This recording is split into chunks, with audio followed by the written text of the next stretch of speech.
Good evening, everyone, and welcome to a live broadcast of The Liberty Show with Kevin Fortune. We are so excited to be doing our first live broadcast through Zoom on Facebook. You actually get to see me and to see some of our other participants. We are excited that we have another Kevin. You know he's brilliant if his name is Kevin. Good looking, smart, talented. I mean, he's got it all together. And he is about to be the next U.S. House of Representatives representing Rochester, New York. And based upon some of the current events that's happened up in Rochester, we thought we would interview Kevin since he's going to be representing that district in Congress after the election. So welcome, Kevin Wilson. You're live on The Liberty Show. Hey, thanks for having me again, Kevin. Appreciate it. So, Kevin, tell us a little bit about yourself, and then a little bit about your campaign. Yeah, sure. So, I've been with the Libertarian Party for about 7 years now. Been supporting Libertarian candidates like Larry Sharpe up here in New York, and Andrew Hollister, who ran with Larry Sharpe. Been active in federal campaigns too, as working with Gary Johnson's campaign as the New York State field coordinator, and it was time to step up again. For this year, I've been a long time kind of voice of the Libertarian Party in this region, so I wanted to be able to speak to libertarian issues, from the national debt to education reform to ending all the wars, ending the war on drugs, and now, particularly in this region right now, what's really salient is police and criminal justice issues. It's come out in a big way in Rochester, in a really unfortunate way, because, of course, a man, Daniel Prude, died at the hands of police. So, Kevin, tell me, what is the actual office you're running for the district, and what area does it cover? Yeah, sure. It's it's U.S. House of Representatives, New York 25th Congressional District. It is most of Monroe County, New York. So the Rochester region, a relatively small but dense area of Western New York. And we're an area that's kind of hurting after all the industrial decline that we've seen in many parts of the United States in the last 30 years. We used to have Kodak here. It's still here. They almost got a bunch of money from the federal government. We talked about that last time I was on the show, but that fell through. And we're yay. Yeah, that was a total mess. But there's a lot of great, awesome, creative people here who are struggling under the regulatory burdens of New York State, the local economy, and the federal government too. So trying to get this region out of that mess and to find ways to help people find prosperity is a really important part of every libertarian running in this area. Well, Kevin, I'm glad to hear you say that, but I really want you to know how proud I am of you. As you know, our theme is liberty in action, and you are one person that is for liberty, that is putting your liberty into action. And you are well-spoken, intelligent, but you're hardworking, and we're going to be so proud of you once you're in the House. You got to invite me to your inauguration. All right, fair enough. We're looking forward to seeing you bring the voice of liberty to our nation's capital. Boy, it's really, really needed. So, Kevin, we wanted to, we did our last podcast about defending or defunding the police. And even after that, we thought it was over. And here comes another situation. And then even today, I saw down in Texas, they just fired some police officers for another situation. But tell us, Rochester's been all over the news this week and really gotten a lot of attention because of some particular dynamics. So bring us in the loop of what's happening up in Rochester with Daniel Prude's death. So just to give your listeners a little bit of background, I'll try to be quick on this. So Daniel Prude was he was going through a mental health crisis. That's what it was. So he was March 23rd, New York State. It's snowing out. It's freezing out. And he was running around totally naked in the streets in Rochester. His brother had called the police to help kind of detain him and to get him to the hospital and to get Daniel the help he needed. But in doing so, the police, when they detained him, first they put a spit bag on his head because he was saying he had corona and whatnot. The application of that may have been improper. It's hard to say, but he wasn't able to see, became more panicked. He was already detained at that point, he was in cuffs. They ended up and there's awful body cam footage if you want to look at that, but it's pretty tough to watch. But the police officers also, restrained him, and it looked like they put in a ton of weight on this man's head. And again, he's struggling, he's yelling, he's upset, he's saying stuff that's, really, he's clearly going through a mental health crisis when you're listening to it. But they're making fun of him. They put this pressure on his head, and in doing so, the police killed him. That's what happened, and that's not editorializing. That's the Monroe County medical examiner's report saying that this was a homicide because of asphyxiation because of a police restraint. He did end up dying 7 days later. They tried to revive him on the scene, but his brain had been without oxygen for too long, so he ended up dying on March 30th. And part of what's going on in Rochester. So again, this was before all the George Floyd stuff came out. And no one knew about this in Rochester. This was not public news until last week. So this was 5 months when the mayor and the chief of police and the president of the police union did not disclose that this has happened. And in fact, they had misrepresented what happened. They said it was a drug overdose. He had traces of PCP in the system, but that's not what killed him. It was the police restraint that had killed him. And so since that news came out a little over a week ago, there have been protests in Rochester every single night. Earlier this week, so it might have been yesterday, the entire command staff of the police force in Rochester, the chief of police and the other senior leadership retired. That's their term for it, so they can still collect their pension. And several others. How convenient. Yeah. So yeah, after several days of protests, that's what happened. And I've attended a couple of these, and I don't want to at all look like I'm taking credit for any of that work. I've been just kind of observing, talking about the policy issues related to this on my radio show, and when I'm talking with voters, it's the people who got out in the streets and put a lot of pressure on the lovely Warren administration, the mayor here, the chief of police. There was a lot of incidents of police using tear gas, pepper balls, pepper spray on peaceful protesters here. And yeah, but after that consistent pressure, you're starting to see more stuff come out. And I think there's a lot more pressure on the mayor to resign following the chief of police resigning, and there's a lot of discussion too is should the police respond to mental hygiene arrests? And I think that's really going to be the biggest policy point that may end up coming out about this and that's part of what we talk about when I talk about defunding the police. It's, do we shift those services for 911 calls for mental health, mental hygiene calls to someone else who might be able to address that issue more effectively? Because in this case, the police did not use the proper restraints, and they killed someone who's going through a mental health crisis, and no family deserved to go through that when they've called the police and they expect their family member to get help. Well, that's a great point. I want to piggyback. But first of all, that this happened back in March, and it's just unfathomable that, like you said, it was covered up intentionally, accidentally, whatever. It was withheld, from the public, especially with all what was going on in our nation. But also the fact that I was looking up some research myself, that his family called the police to take him back to the mental hospital, not to arrest him. That was falsely right. They weren't supposed to be arresting him. And so it's just really something that he lost his life. Once again, the people that we call to defend us, to help us, instead of helping, they end up hurting us.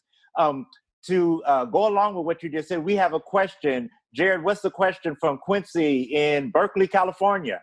Yes, we have a question from one of our longtime fans and supporters, Miss Quincy.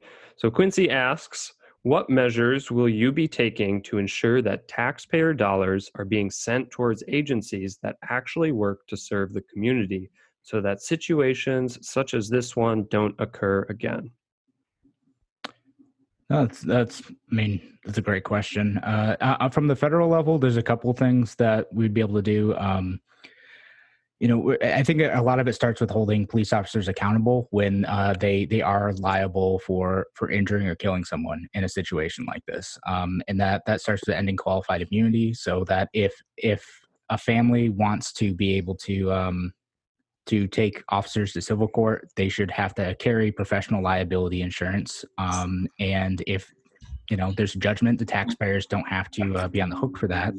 And we have to, we have to end that. Right now, it's nearly impossible for people to be able to take police officers to civil court over that. That's again qualified immunity. If there's not a pre-existing documented case of constitutional rights violation that looks exactly like this, you're not going to get a judgment in your favor. I mean, of course, we have to keep them criminally liable too, and there's an investigation in Rochester in this case at the New York State Attorney General's office over that. But of course, the other stuff is ending police militarization. We spend a ton of money giving a lot of military equipment to the police, so that I want to end that. Ending civil asset forfeiture. If you're basically stealing people's stuff on suspected crimes, that's not a good use of taxpayer money. They're just taking from us. And ending the war on drugs. So all these things are really important. And again, I think a lot of these discussions have to happen at the local level too. Look at your local town and city budgets. A huge proportion of those is going to be taken up by police departments. And if you think that, maybe police aren't the best ones to be able to respond to certain incidents like this, you need to talk to your city council members and your town board members about, how do we shift those resources to other agencies or organizations that might respond more effectively. Those are both great points. And, Kevin, having technical difficulties here. But Kevin, it's really a good point. But, the one thing that I was thinking, even though you said from the federal level, we want to deal a lot with the local, but most of the local governments are funded by a lot of federal programs. So that's why it's very important to have someone on the federal level to be looking out for some of these programs. But Jared, let's bring in some of our other podcast guests. And who's first on the Liberty Show Live with Kevin Wilson? Sure. Do we want to go to Mr. Adam House, perhaps? I know he always has something great to add. If you want to be put on next in the lineup here of our guests, feel free to use the raise hand function, and then we can get you lined up, or just shoot a quick message in our Zoom chat. Yeah. Okay. Hey, Adam in Texas, welcome. You're live on the Liberty Show. Hey, Kevin. Thanks for having me back, guys. It's good to be with you again. I really enjoyed our conversation before, and it's nice to have a candidate like our presumptive Mr. Wilson here, ready to serve. I appreciate what you had to say, Kevin Wilson. I'm on board with everything you just said about qualified immunity and civil asset forfeiture, ending the war on drugs. I think that's all. When you were talking about this recent case about Mr. Prude up there, mental health crisis is something that I happen to be a retired combat veteran. I was medically retired from service. I was with the 103rd Airborne in Afghanistan, and was retired for chronic severe post-traumatic stress disorder. So the PTSD issues have been near and dear to my heart for many years now. It's a big deal within the veteran community. And this is something that I've been concerned about for a long time.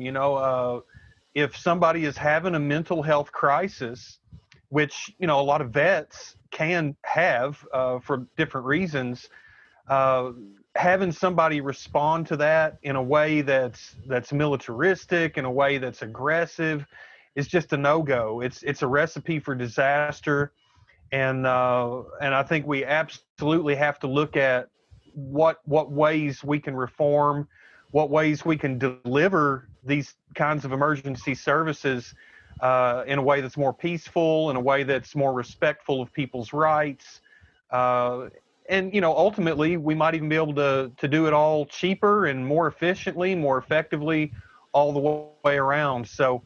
Appreciate what the presumptive congressman had to say. So, Adam, what do you think about all of this? We use the word police brutality, and we got a lot of comments saying that we were being leftist and being very biased and everything. But what do you think about some of this stuff that's going on, with the police interacting with the taxpayers in such a brutal and militaristic way? Well, I guess the danger of too much from the episode when I was on before, but I guess I'll beat a dead horse here a little bit. I think it boils down to we have to face the reality that we've had a problem with the police state here in this country for a long time. We go back all the way to the beginnings, the foundations of the country, the way that policing evolved and became what it is today throughout our history.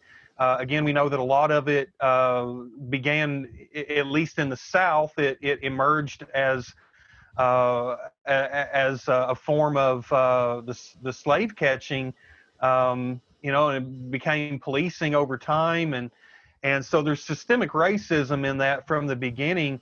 But also, hey guys, I'm 42 years old, and I don't know what it's like to live without the war on drugs. I've been waiting my whole life to live in a free country, and it's not happened yet.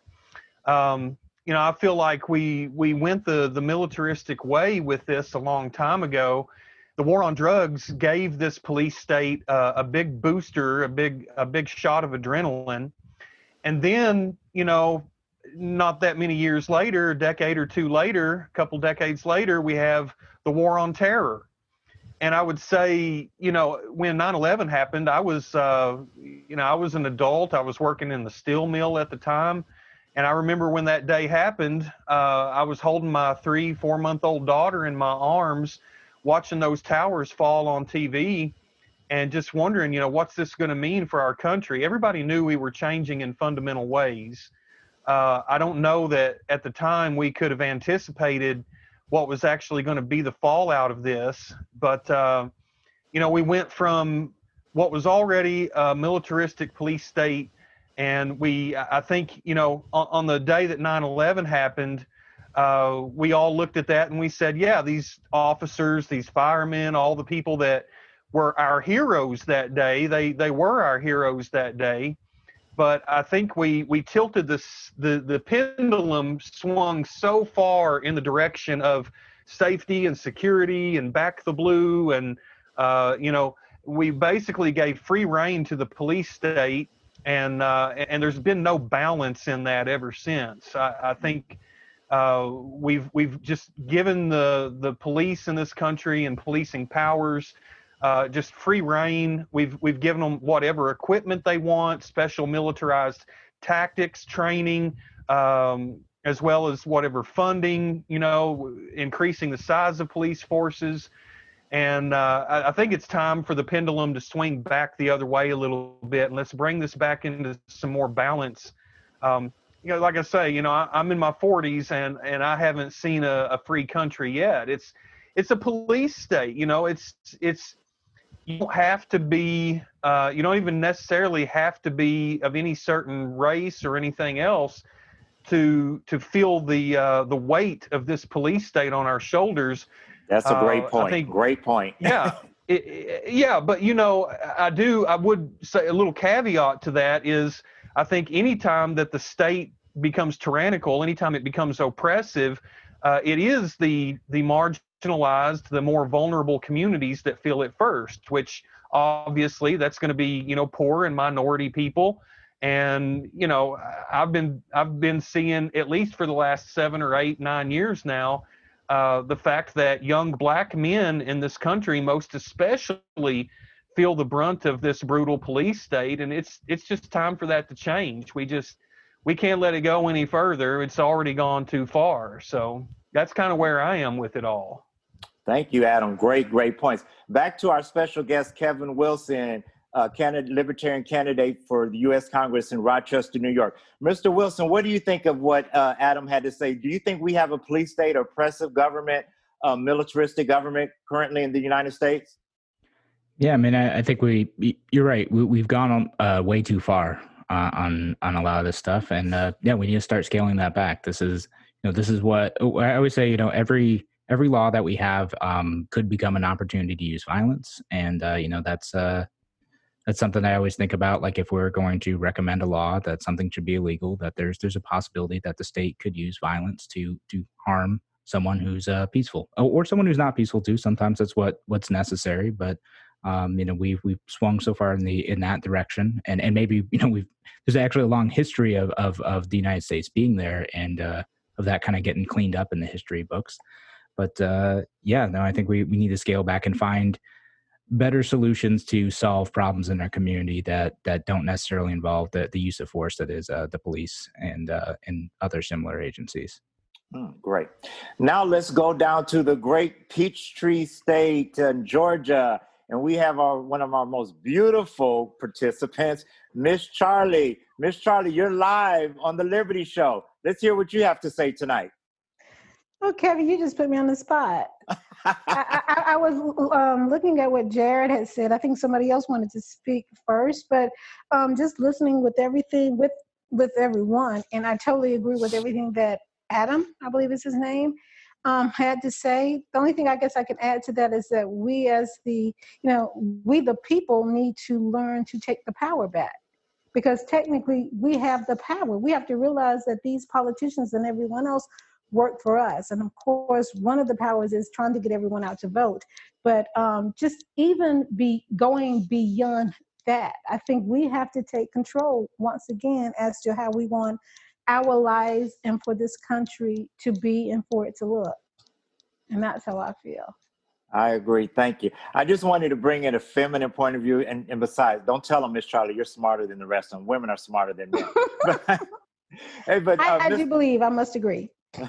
Mr. Wilson, what do you think about that? I think that's a libertarian principle that we've been fighting for years, about bringing the power, less government, limit to government. Can you expound on that, sir? Oh, right on. Yeah, I agree. We need to have, individual liberty, individual empowerment, incredibly important. And, we've got to get out and fight for it. And sometimes that's just going out to vote. And then sometimes it's, again, what we're seeing here in Rochester is the people going out peacefully protesting, standing up for their rights, and putting pressure on political leaders to do the right thing, to make sure that when they mess up, that they're held accountable to that. So it's all of that. But mostly it's bringing back that individual liberty where we can and empowering people where we can. Great. Okay, Jared, who's next live on the Liberty Show? We got Mr. Damon. Okay. Hey, Damon. Everybody. Hey. What's up? That's DK. It's not the mass murderer, DK. Damon, the founder, he's the impetus of this whole show. It's all your fault, Damon. Yeah, so salute to Kevin and Adam and Charlie for making great points so far. What I'd like to do is kind of add on to what's already been said, in that what Kevin mentioned about ending qualified immunity, I think would do wonders for making a lot of these shootings and this police violence that you see go away. Because right now what happens is, even in the wake of the post-George Floyd, you would think that a lot of these cops would have a lot more recognition of, okay, people are filming now, so let me kind of slow it down and chill a little bit. But the fact that they don't have any qualms whatsoever with doing what they're doing, knowing that they're being filmed, is a problem. And the reason why it's a problem is that they know nothing's going to happen to them, because there's been a precedent set that nothing is going to happen to them, and they just feel, okay, we can do whatever. And when we look at the George Floyd situation, the cop that was looking dead at the camera, he knew. I mean, he was like, what are you going to do about it? Knowing that at the end of the day, kind of what Charlie was saying about taking the power back, in a perfect world, people would not fear the police. In a perfect world, the George Floyd situation would not have happened, because people would have said either they would have cussed the cops out, or they at least would have pushed the cop off or something. But what happens now is that, and we've all had instances where a police officer says something to you in a provoking manner, and then if you say something back or do something back, then they use that as justification to say, hey, I feared for my life. And so that's the unfortunate part of our modern day policing, is that they have carte blanche to do whatever they want to do. And as far as going back to taking back control of the narrative, we also, as individual citizens, need to push back on the media too, because the media serves to create a narrative depending on whatever side it wants to be on.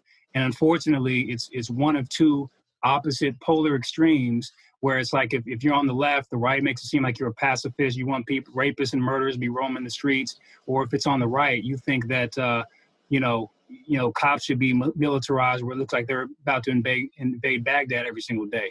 So the truth of the matter should be somewhere in between, in that, okay, the police need to be able to respond to terrible situations. Yes, they do have a difficult job, but at the end of the day, too, the training needs to be improved in that whatever personality tests or whatever. But some of these people, let's just be honest, some of the cops that you see now are the kids that got beat up in high school.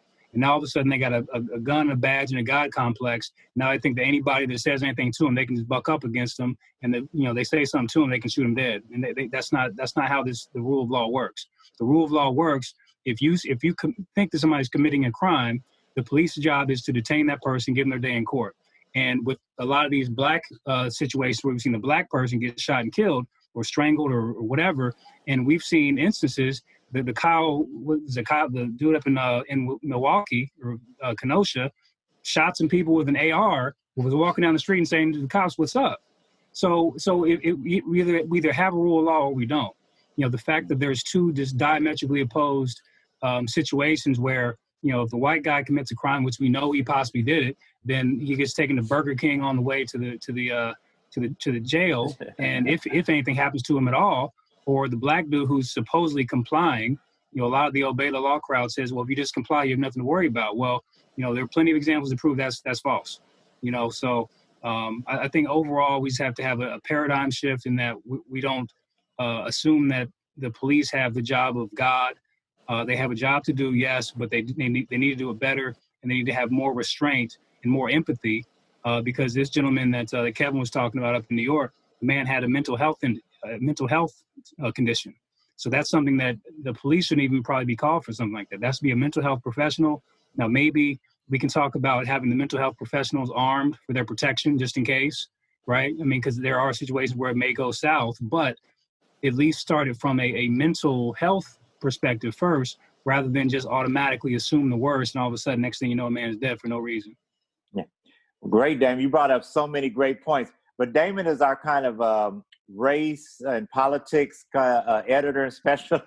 So Damon, I know the question you want to ask Kevin Wilson, so go ahead and ask Kevin, since he's running for federal office. We've kind of not really downplayed, but we've touched on the fact of race in some of these, but race is a factor in some of these. So what would you ask Kevin, since he's going to be the next congressman from Rochester, what would you ask him concerning this issue? Yeah, Kevin, we're talking about reparations? But Kevin, seriously though, like on a national level, when we talk about, there are so many underarching questions when it comes to race in this country, but one of the main ones, and we've had a podcast on this before, but what's your idea on reparations, and what would that look like in your mind? No, that's a good question. I'm still thinking my way through this, right? Because, when I think about reparations, I think about the fact that there are still living, breathing people who are still around who felt the impacts of state-sponsored racism and who are still around today. So if you are one of the people who are redlined, who had your businesses destroyed, who had, whose family members were killed by state violence, are you owed compensation? Are you? What was the role of the government to make that right? I think that the government does have a role in that. Now, what that looks like specifically, like checks, like literally cut a check, maybe. I don't know.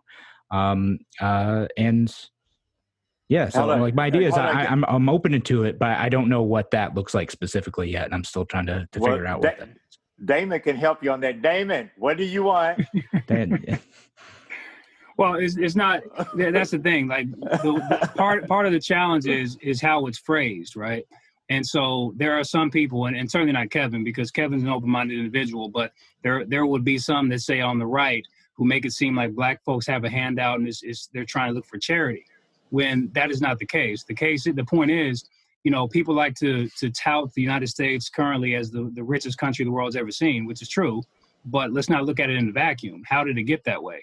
Well, when you don't have to pay people for the labor that helped to build it, then that certainly doesn't hurt, right? So when you look at Jeff Bezos, I think they're saying he could be close to $1 trillion.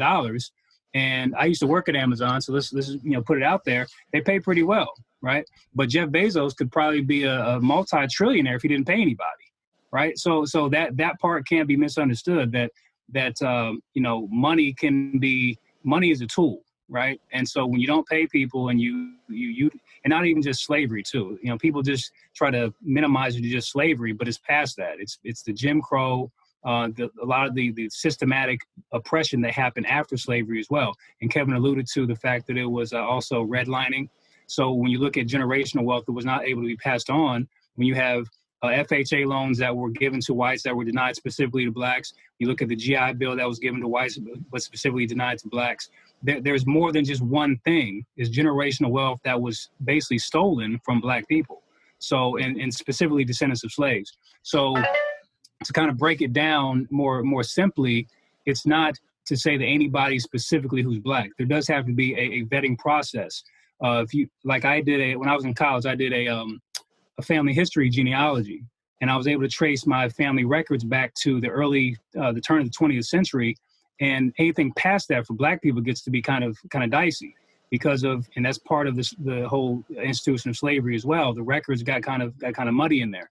But if you can, as a black person, if you can at least trace your ancestry back to the turn of the 20th century, then you would be due reparations, because most things past the Civil Rights Act of in the late 60s, anybody else that was black that came maybe from the Caribbean or from other countries, that was voluntary immigration, right? So when we talk about reparations, we're talking specifically for the descendants of slaves. So Damon, before you go, what exactly do you want, man? Let me hear your phrase. Well, I mean, it's cut the check. I mean, there's, That's what Damon's known for, Kevin. I had to tease him. He's no, but actually, this is a libertarian principle, because libertarian, the motto, I feel old before you guys came around. Our motto was, there's no free lunch. How do you work people for free, sell their kids, take their land, take their business? You put money into a bank and they say, oh, you're black or you're ex-slave, we're just going to take your money, close your account. So it's not like they're really giving us welfare, as Damon said. It really is that there's no free lunch. Any final comments, Damon? That was pretty much it. I want to give some other people some time to speak, but I appreciate you having me on. I love being on this Facebook Live. Okay. Thank you so much. Jared, who's next live on the Liberty Show with our special guest, Kevin Wilson? Should I weigh in myself, you think? If you'd like to. Sure, You're part might black. As well. No, I'm not. You can see my face this time. You know it's not true. Anyway, yeah. So bringing some of this conversation back, it's just been kind of incredible seeing how polarized this topic has become over the last few months since George Floyd. It seemed when the initial video of his death by police was released that there was pretty universal outrage, even by people who are typically more on the pro-police side of things, just because it was such a clear case of abuse. This man was held down against his will, expressed he was in distress, and despite bystanders also begging the officer to ease up and figure out some other restraint. I mean, he was murdered in the street, and that's terrible. Yet it seems that now, especially in the wake of all the Black Lives Matter protests and some of the more violent riots that also came in the wake of this event, that you have people who, for example, are incredibly supportive of a lone gunman, Kyle Rittenhouse, who took it upon himself to defend property that was not his in a town away from his home, and the officers themselves were very welcoming of him. Yet he's this stranger wandering around with a high-powered weapon in a situation of some social chaos. So it's really interesting seeing some of these developing polarizations, and makes me really worried about how do we reach these kinds of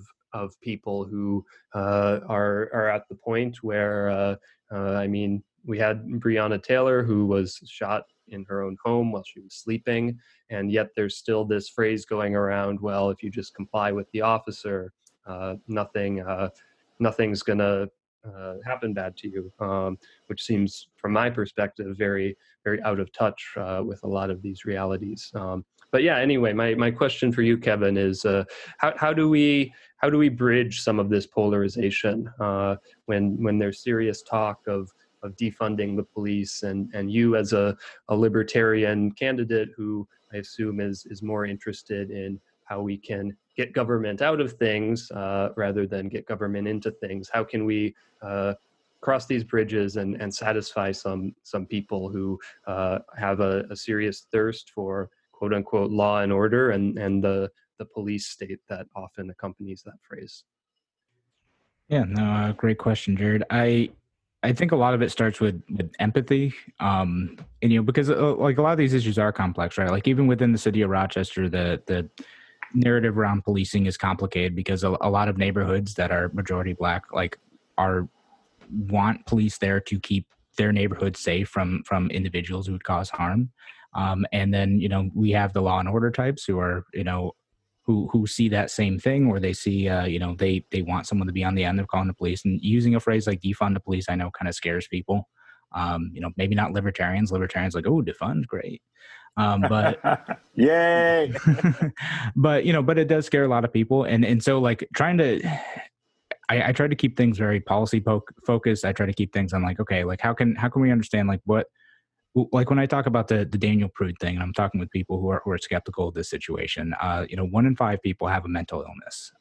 And so chances are you have a family member who has also struggled with a mental illness. And if they were having a very serious crisis and they were out on the street like this and you called 911, what would you expect to happen? Right. And if this had happened instead, how would you want justice to be served in this case? Right.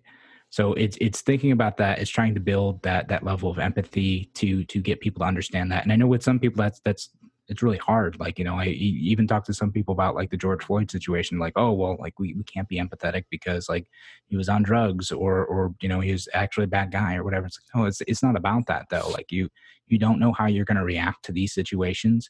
You don't know where you'll be. You don't know what family member is going to be in these situations. So we want to do the best we can to think like, what if this happened to someone I loved?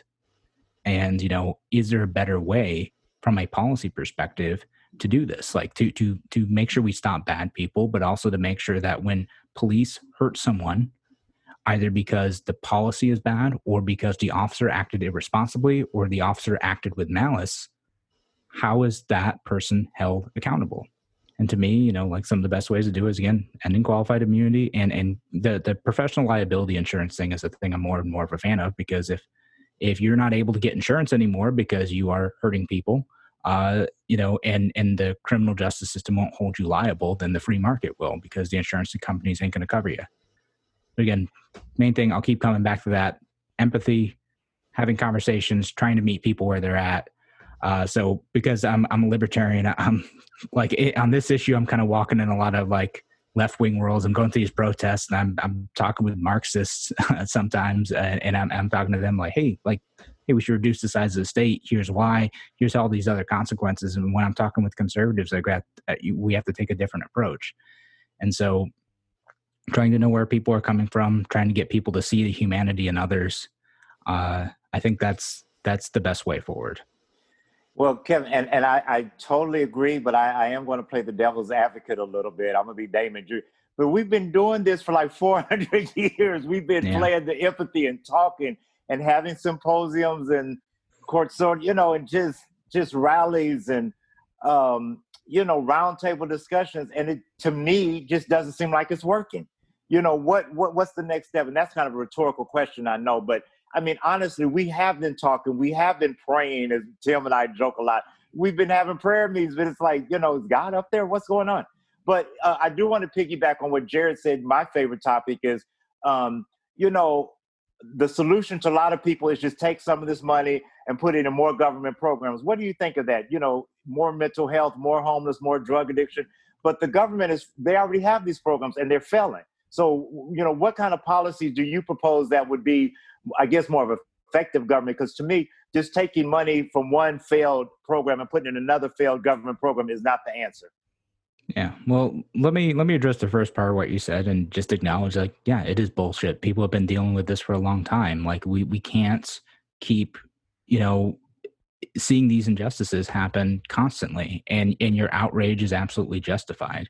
And it's just, I to me, that's the best way I feel like I can contribute to this situation, is to do that. And I understand how other people, their totally understandable outrage manifests itself in a different way. And my hope is that we could just continue to find ways and to get better, and to see the best in people, even when people are awful. And Right. and to protect yourselves too, because that's part of it too. Some people just ain't going to be good, and so you need to be able to defend yourself, and that's also why I'm a Second Amendment person too.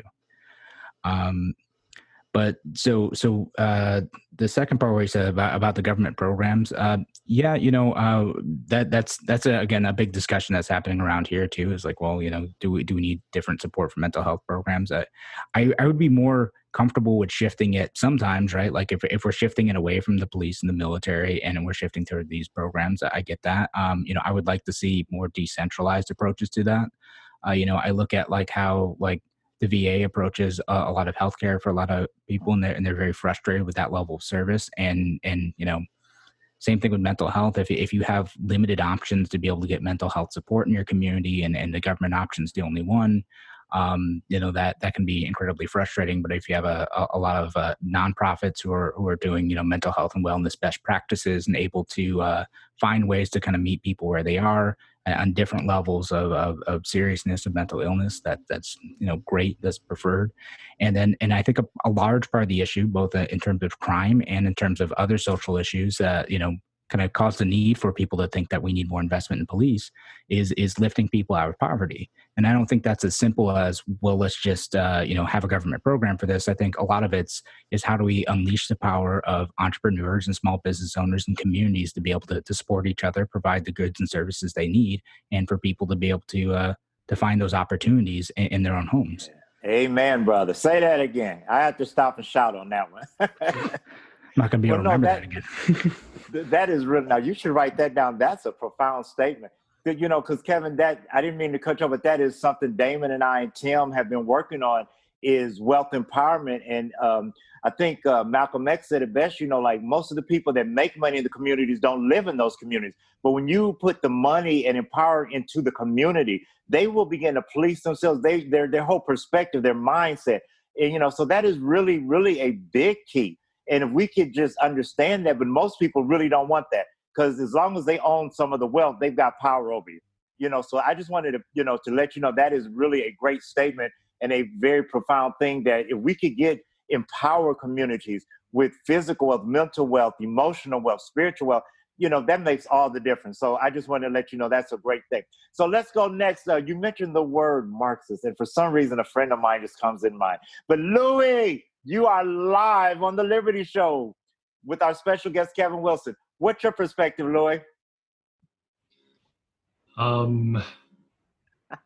Sure. I don't know. Like, what do you want me to talk about specifically? Well, I just want you to comment on, from your political background, what do you think about the police brutality and the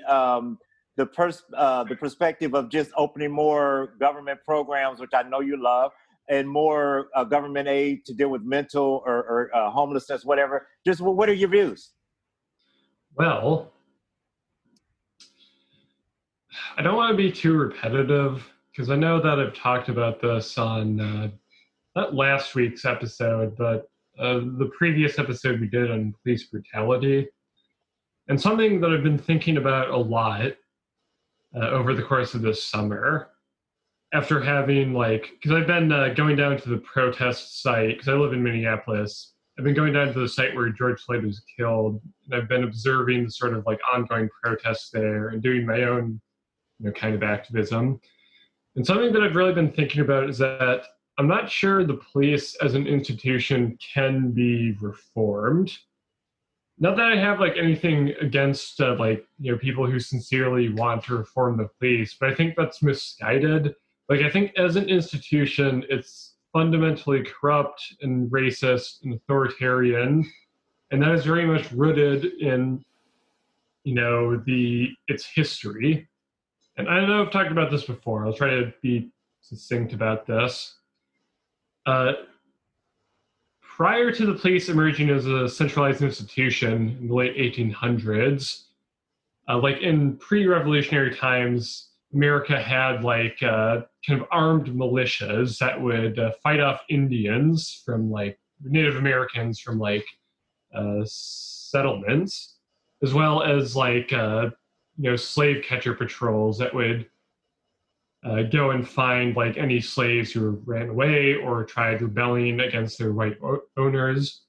And basically that was sort of before we had any kind of police as we know it now, that was the sort of law and order enforcers that existed. And as the 1800s went on and legal slavery basically became a lost cause, that sort of basis evolved into police as we know it now. Basically a centralized armed law enforcement organization that could, at a moment's notice, be called to, enforce the whims of capital, of the landed gentry of America, which in the late 1800s was labor unions and newly freed black laborers. And just I don't know, thinking back on that is what the police that we have today have evolved from. I don't know if you really can reform it. It's just when we see the horrible video footage of those goons murdering George Floyd, or the police officers shooting that poor autistic kid last week, or the guys who put the bag over that mentally ill man's head. It's just they're doing what they're supposed to. They're fulfilling the function they're supposed to serve in a very twisted way. There's nothing abnormal about that. That's what the police do. And I think no matter how much defunding or reforming we do, that will still be their purpose, to terrorize and oppress and harm working class people. And not even just working class people, just anybody who is not part of the 1%, the landed gentry, as I said earlier. So let me ask you, Louis. So do you think the police primarily just are working for the rich and upper 1%? Is that what you're saying? Yes. You think that's who they represent? The police are, I think I've said this, I don't know if I said this on a previous episode. The police are basically the only public service that the rich do not need to defund, or they don't need to defund yet. Because they can keep healthcare privatized and completely inefficient and terrible. They can defund welfare programs and whatnot. They can defund everything, the EPA, the CDC, but the police are the one institution that they need to defend their own interests, to defend their power. Because without the police, it's they wouldn't have any kind of line of defense against anybody who takes issues with their abuses. I guess this is my point. Interesting. Well, let's go to Mr. Wilson. Mr. Wilson, Kevin Wilson, representing the future representative from the U.S. House for Rochester, New York. Kevin, what do you think about some of Louis' points? Number one, do you think the police can be reformed? And two, do you think they represent the interests of the rich and ruling class primarily?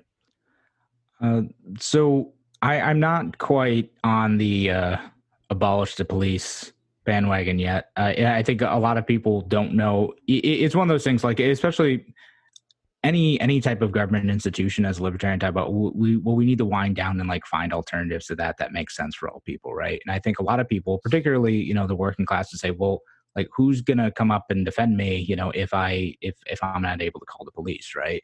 And I think that's a fair question. I don't always know how to answer. And to me, I think most people are looking for, they want police to stop murders and stop thieves and stop violent criminals. And that's it. I think part of it, we need to think of alternatives to calling the police on, again, mental health response, on homeless response, on, other social issues. And that's where I think we can make some of the biggest gains and reducing the most significant harm that police are causing today. And as far as the do police only represent the interests of capital? And I'm not sure. If you're the type of person who thinks that capital and the state are one, then maybe you'd see that. But I see it's like they represent the interest of the state, which isn't necessarily the interest of the capitalist or the business class. Sometimes those are opposed to one another. The police are the arm of a state which has a monopoly on violence. So whatever the state decides collectively, whatever mechanisms is used to legitimize law, they're the ones who are willing to hurt people who do that. And sometimes that's a good thing when we're stopping murderers, and sometimes it's a bad thing if we're taking away Second Amendment rights or enacting the war on drugs or harming peaceful people, or again, acting as judge, jury, and executioner when someone may be committing an actual crime in a case, but a police officer shouldn't be killing them in the process of detaining them. To me, that's something I don't think that's a intrinsic function of police, and that's something that we need to move away from. And I think it can be reformed. That's where I'm at. Okay, and interesting point. That's why we're having this discussion tonight. Great points as usual. So now we're going to go to wrap us up, pretty much, unless we have anybody else, Jared. Let's go to Mr. Tim down in Albany, Georgia. Hey, Tim, you're live on the Liberty Show. Hello. It warms my heart to see you all again. Great big shout out to Adam, a great friend of the show, of course, to Kevin Wilson, Damon, Miss Charlie, Louis holding it down for the Marxists, and of course, Jared.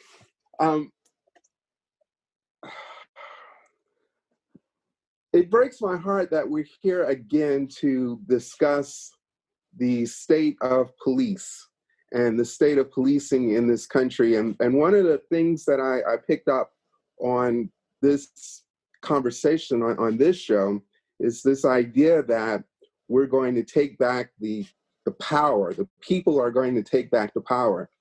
That's a fallacy. That's a lie for people who look like me. People who look like me, we've never had the power. So when I hear that we're going to take back the power, I always question, well, when the hell did we ever have power? Because Black folks in this country have never had power. So that's the thing that we need to be open and honest about, is the state of Black people in this country and the history of Black people in this country. And we've hit on the history of policing in this country. Policing in this country springs out of catching slaves running away, trying to escape bondage. So there's no way in the world that you're going to convince me that we can defund the police or that we can have a kumbaya with the police and change their continents as a whole. That's BS. If you have been taught to look at me as your enemy, if you've been not only taught this, but it's been celebrated, that people who look like me are in the way of you getting home, there's no way in the world that I'm going to change your continents. There's no way in the world that I'm going to be able to convince you that now I'm a man, that now I'm a human as you are. This is Tim, why I'm sorry? I just want to stop you. This is a really good point.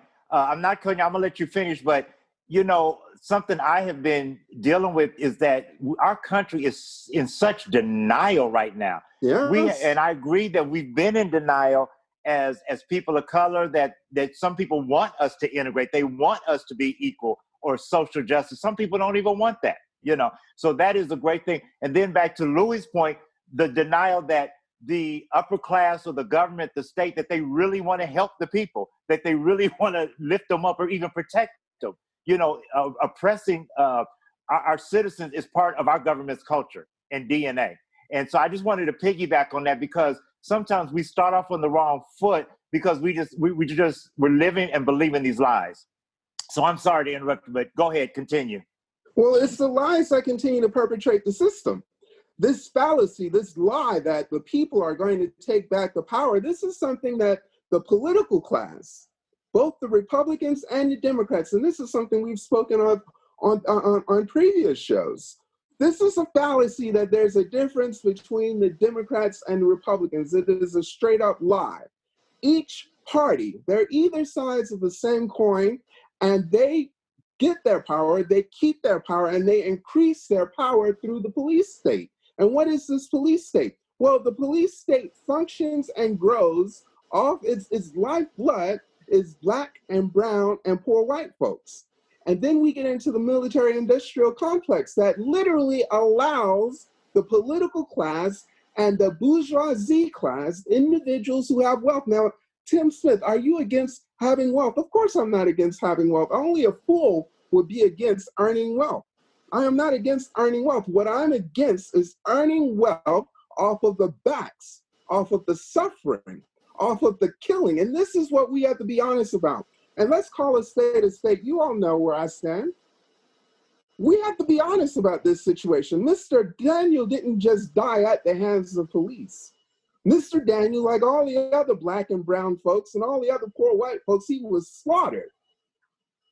He was lynched. He didn't just simply die at the hands of the police. This was not a mistake. This wasn't a oops.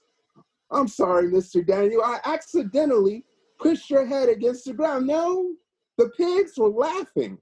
The pigs were doing what the pigs do. We can't send pigs out onto the street and then get upset when they oink. So, getting back to the earlier point, we can't talk about defunding the police. That's silly. We can't talk about changing the countenance of the police. That's absurd. The only way that we can change policing in this country is to just abolish the way policing takes place in this country. As we've said before, my neighbor who plays with my kid would be much less apt of slaughtering me, of shooting me, of banging my head against the pavement than some individual who has no connection whatsoever to my community. So in order for quote unquote policing to be equitable, and that's what the social justice like to say, they like to use that word equitable, so I'll use it too. In order for justice, in order for the criminal justice system in this country to be equitable, I need those who are quote unquote policing me to look like me. I need individuals whose kids play with my kids to police me. I need individuals who would be less apt to shoot me in the back or bang my head against concrete because they know that they're going to see me at church or whatever place of worship. They're going to see me at the local Denny's. I need those individuals to police me. Now, if that's the argument for policing, of course, I don't believe in... Okay, Tim, hold your next thought. Let's go to Mr. Wilson. Mr. Wilson, would you comment on what he said so far? What do you think of that? All right. Well, Tim, thanks for the perspective. And yeah, I mean, absolutely. Given the history of policing, that's it's a lot to think about. I guess my two follow-up questions to that would be is if we abolish the institution of policing, what does that look like? And then like, what do you, that last part at the end, what do you mean by like kind of people who look like you, people who go to church with you? Like, what does that mean specifically to you? Just so I understand where you're coming from. So I'm in Albany. I live in Albany and in Atlanta. And in Atlanta, there are a few neighborhoods that, let's say, the police haven't been the best at policing. So specifically, let's look at the neighborhood of the West End. The West End is a historically Black neighborhood in Atlanta. It was. I mean, it is. It's being gentrified. So the urban pioneers, and I have nothing against gentrification in general, but getting back specifically to this neighborhood, West End, these individuals decided that they're going to police themselves. So what does that look like? Well, there's an individual by the name of Brother Haroon who started an organization called Street Sweepers. So what he's done is he's gathered people in the neighborhood. He's gathered the community folks, people who look like the other people who live in the community. And he told them, and this is just one organization, there's two organizations, but I want to speak directly to Brother Haroon. Brother Haroon gathered these individuals and he said, listen, he said, if we call the police, we know how they're going to treat us.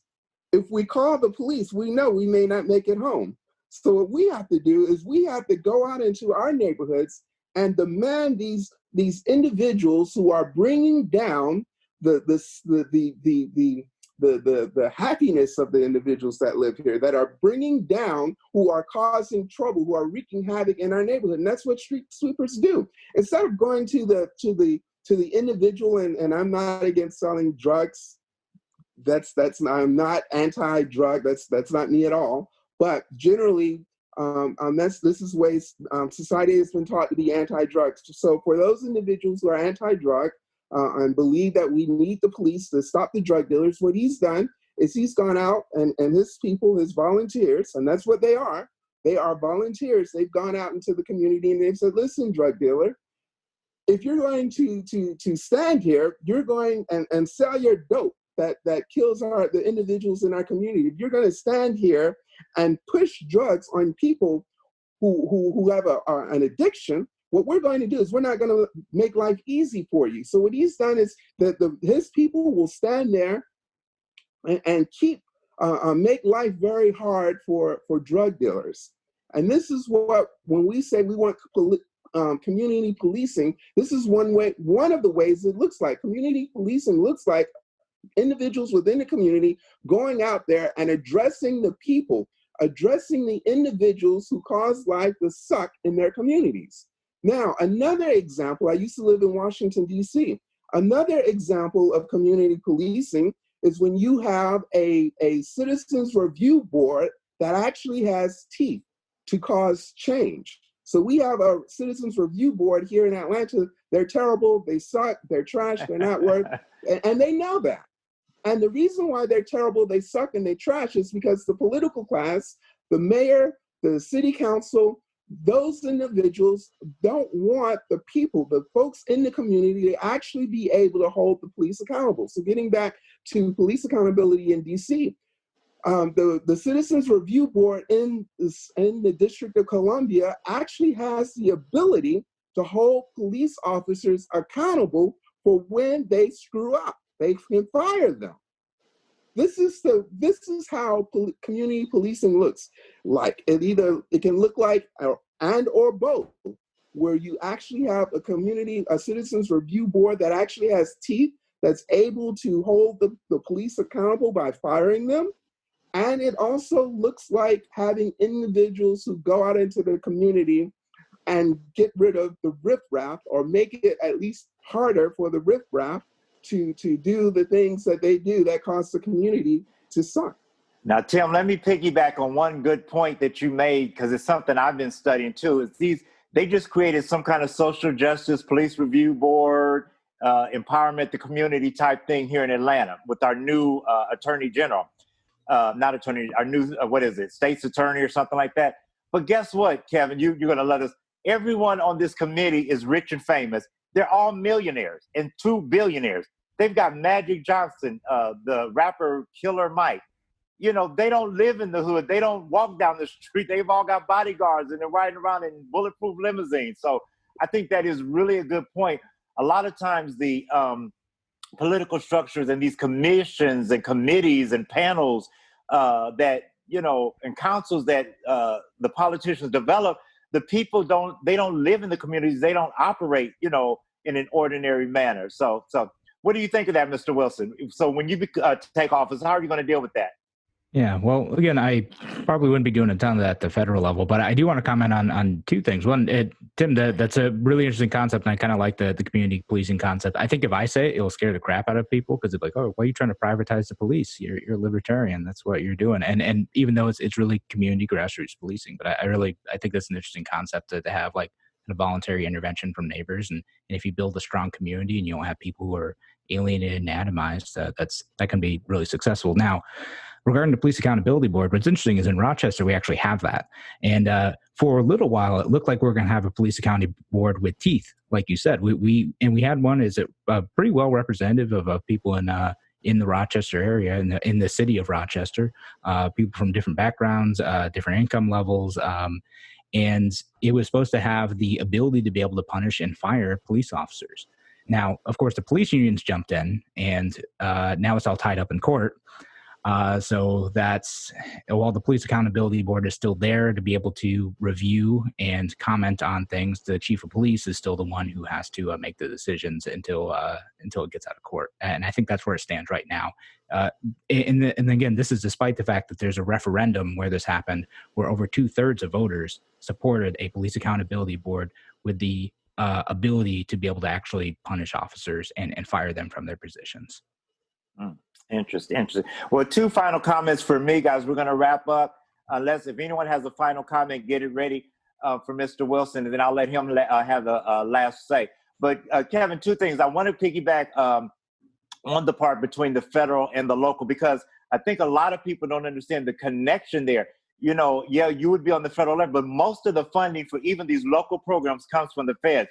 And this is, and they set the rules. So when they send money, they don't just send money to the local police or whatever. They actually have earmarked for gangs or for, like you said, the war on drugs or whatever. But they actually have very specific guidelines on how it's to be implemented and processed. So I just think that that would make a really big difference to have a person of liberty in Congress, so that when they're appropriating this money and when they're setting the rules and regulations for how it's to be implemented, that it can make a difference, because it still comes from the top in D.C. They have the purse strings and they're pulling that.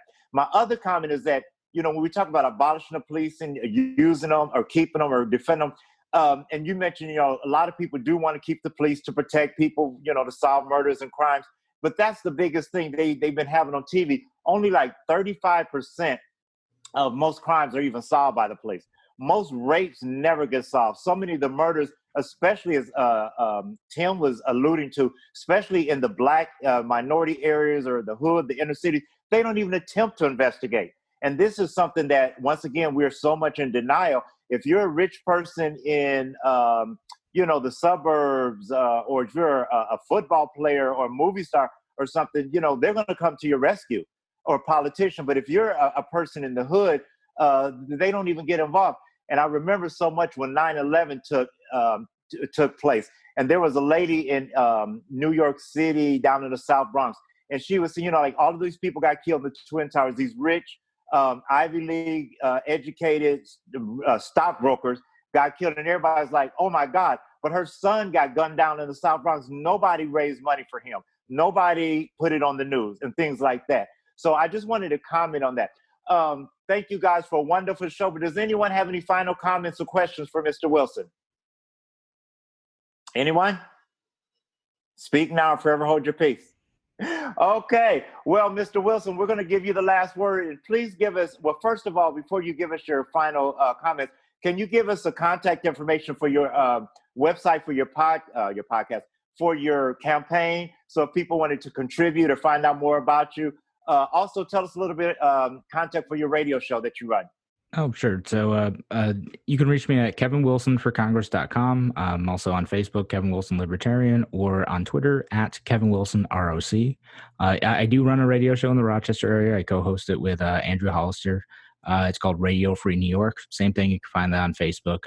You know, we have a website. You'll be able to see the latest episode. You can listen to any of our podcasts on any of the podcasting services. And again, I'd appreciate any support that people could give me. We're trying to win a tough race against a very professional politician, and we're trying to make some noise in this issue, because Congressman Morelli, I think he's come around and has maybe gotten closer to the right side on these issues over the last couple of years. But you know, he's been in office for 30 years. He's the architect of the policing problems that we have now.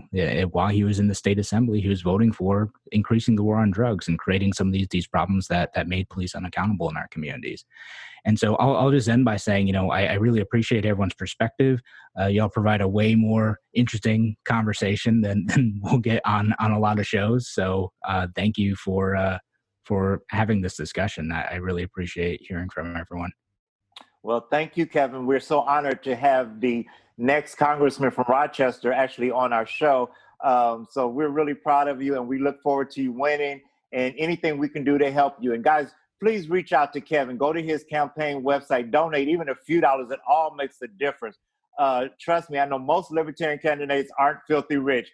So we don't have to worry about that ruling class problem, Louis. But thank you guys so much. And guys, you can find us on Facebook, on Instagram.